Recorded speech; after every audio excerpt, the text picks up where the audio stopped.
రామడుగు మండలం గోపాలరావుపేటలో సభ్య సమాజం తలదించుకునే ఘటన జరిగితే పోలీసులు మాత్రం నిమ్మకు నీరెత్తినట్లుగా వ్యవహరిస్తున్నారని ఆరోపించారు. జిల్లా కుల వివక్ష పోరాట సమితి కార్యదర్శి తిప్పారపు సురేష్ కరీంనగర్లో మీడియాతో మాట్లాడిన ఆయన బేడబడుగ జంగాల కులానికి చెందిన భూతం మల్లేశం కుటుంబంపై ఓ వర్గం వారు దాడి చేసి 3 రోజులవుతున్నా పోలీసులు నిందితులను అదుపులోకి తీసుకోకపోవడంలో ఆంతర్యమేంటని ప్రశ్నించారు.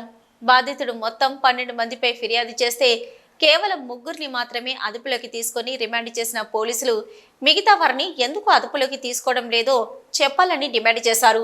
బాధితులకు రక్షణగా నిలవలసిన పోలీసులు నిర్లక్ష్యంగా వ్యవహరించడంతో ఘటన చోటు చేసుకుందన్న సురేష్ దాడికి పోలీసు యంత్రాంగం బాధ్యత వహించాలని డిమాండ్ చేశారు.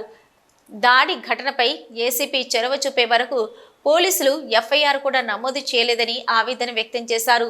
చట్టాలను రక్షించవలసిన అధికారులు నిర్లక్ష్యంగా వ్యవహరిస్తుండటంతో దాడులు చోటు చేసుకుంటున్నాయన్న ఆయన దళితులపై జరుగుతున్న దాడులను అరికట్టాలన్నారు.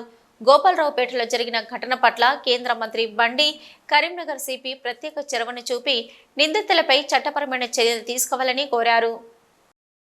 బేడబుడుగ జంగాల కులాలపైన ముక్కుమడిగా అదే గ్రామానికి చెందినటువంటి గౌడ కులస్తులు దాదాపు ఒక 100 మంది మేరకు మరణాయుధాలు తీసుకొని వచ్చి భూతం మల్లేష్ కుటుంబం పైన దాడి చేయడం అనేటువంటిది జరిగింది. ఇది జరిగి 3 రోజులు కావస్తున్నది.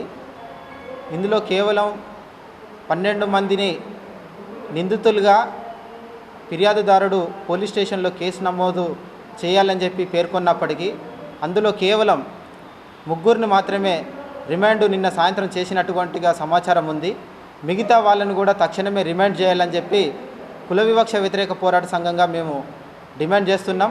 మొదటి నుంచి ఈ ఘటన జరుగుతున్నటువంటి క్రమంలో జిల్లా పోలీసు యంత్రాంగం, స్థానిక రామడుగు పోలీసు యంత్రాంగం పూర్తిగా నిర్లక్ష్యంగా వ్యవహరించింది.